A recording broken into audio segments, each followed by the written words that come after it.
Hello and welcome to this review of my Drunkdeer A75 keyboard. This was sent in by Drunkdeer for review. There was a bit of a confusion with the nomenclature because the name on the box didn't match the name that they mentioned to me, but as it turns out M75 is the series name and the A75 is the name of this specific model.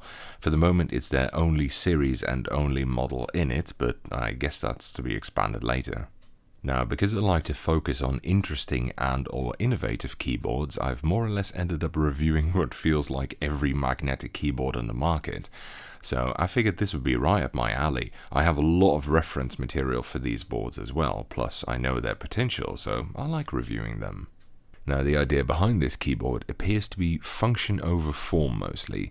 I guess it makes sense then that they went for a 75% form factor as well, which is a common compromise between size and functionality.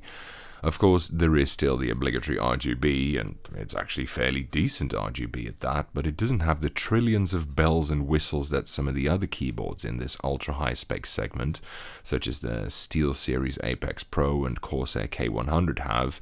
It just has a volume wheel, and the rest is mainly just damn good switches and their analog with adjustable actuation. So yeah, that sounds like we're off to a good start. The switches are Hall effect type, so based on magnets rather than the more common metal contact ones, and the contactless nature of these switches offers many advantages such as much greater durability and reliability, higher registering speeds, and for me at least above all, smoothness. And, indeed, these are very smooth.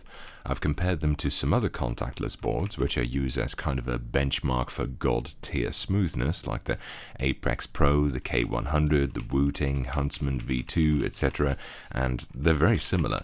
The weighting is slightly stiffer than, for example, the Apex Pro, but they're still light switches and you can feel absolutely no friction in these, which is delicious.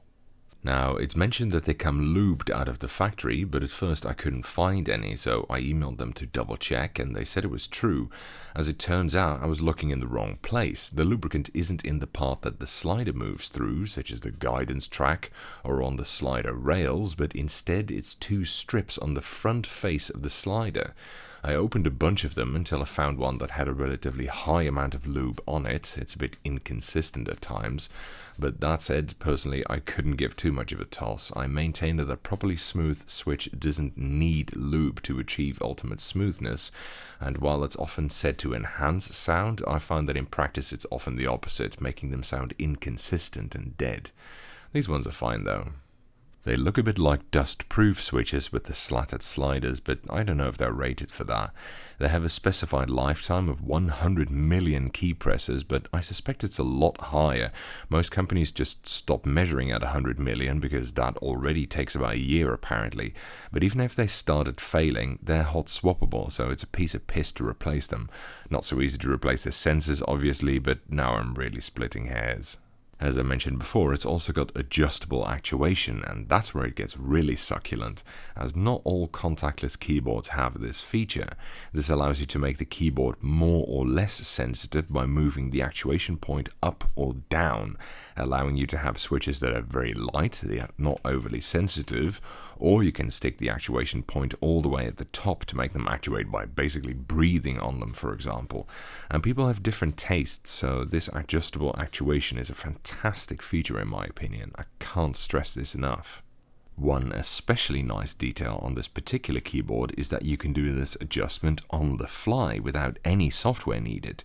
You just press FN plus 1 through 9 and it puts the actuation on a scale. So at 1 they are incredibly sensitive, and at 9 you need to press them almost all the way down before they register. I stuck mine on 6. It's very nice to use like this in my opinion, being responsive but not overly so. In this case, it's especially good that you can do this without any software needed, because I wasn't able to make the installer work at all. I just flat out refused to run. Now, I usually customize my sensitivity a bit. Often I make WASD a little bit less sensitive than the rest to avoid the weight of my fingers setting them off, and caps lock very insensitive to avoid accidental key presses, but in this case I had to do without that, so I can't comment on that unfortunately. Apparently the software does allow you to configure the sensitivities of individual keys in this manner though. It also has the double keystroke feature that Wooting keyboards have, where you can bind two different keybinds to do different depths of stroke, which is a nice plus. The adjustability ranges from 0.4 to 3.6 millimeters, so full range, which is excellent. So it's got light, extremely smooth, fully adjustable analog contactless switches. To me, that's the basis of a fantastic linear board. Everything else is just a bonus. There are some extras, like this volume knob, which is always nice to have, can't complain about that, and some case dampening foam, which is not really my thing, but I know a lot of people care a lot about it, and frankly the sound from this keyboard is pretty okay, so it was probably a good decision. And they even very tentatively mentioned that there might be room for tactile and clicky switch options in the future, but for the moment they only sell linear versions. That's okay though, I think linear is the most natural fit for contactless switches. The switch itself is quite interesting. They read RAESHA at the top, who are the switch's manufacturer. They also sell optoelectric keyboard switches. Curiously, they also have the magnet embedded in the side of the slider rather than on the bottom, which is how most modern switches do it. It feels very retro because this is the way old Hall effect and other magnetic switches used to do it back in the day. And that feeds into something I wanted to address actually, the marketing.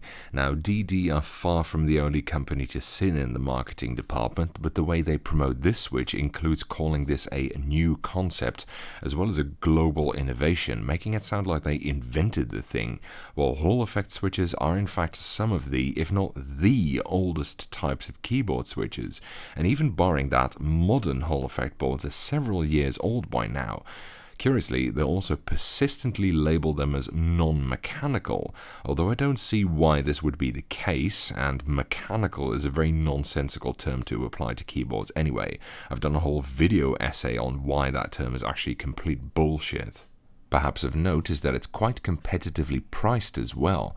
Contactless boards are often really expensive. The Apex Pro TKL is $220, although that is a new addition.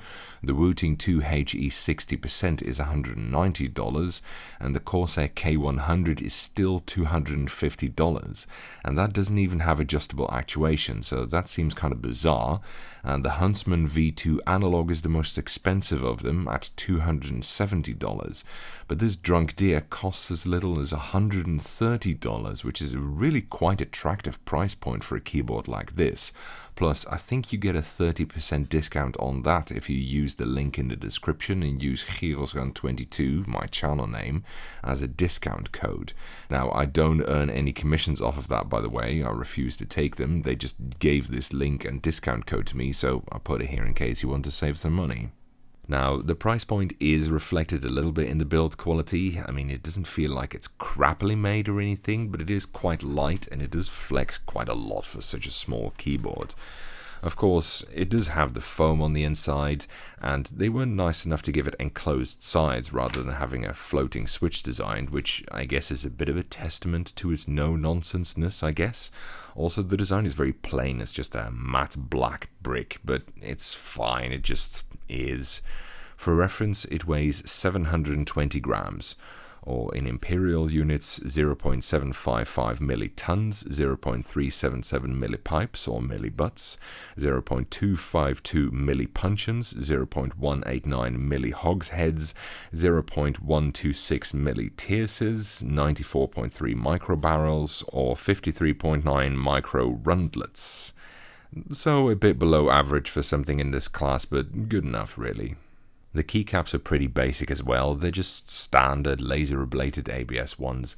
These tend to look good for RGB, but they aren't as durable as double shot PBT, of course. It's fine, you can stick different keycaps on it if you want. It would have been easier in this department, by the way, if they hadn't gone for a 75% layout. Maybe a TKL or even a 60% would have been better in that regard, but it's okay, it's functional. Plus the font is decent, and they've got the legends correctly in the top left corner. That I definitely like. I mean, you don't see that very often on backlit keyboards anymore. Most backlit keyboards put the legends in the top middle of the keycaps instead, because that's where the LED is, and not many keyboards have RGB features good enough that they can get away with this without the backlight looking weird or faint or something like that. But like I said, this keyboard's RGB is actually quite good, so they can get away with sticking in the corner. Overall, I'd say this is a pretty competent keyboard. It's a nice, no-nonsense prize fighter, if not very luxuriously decked out.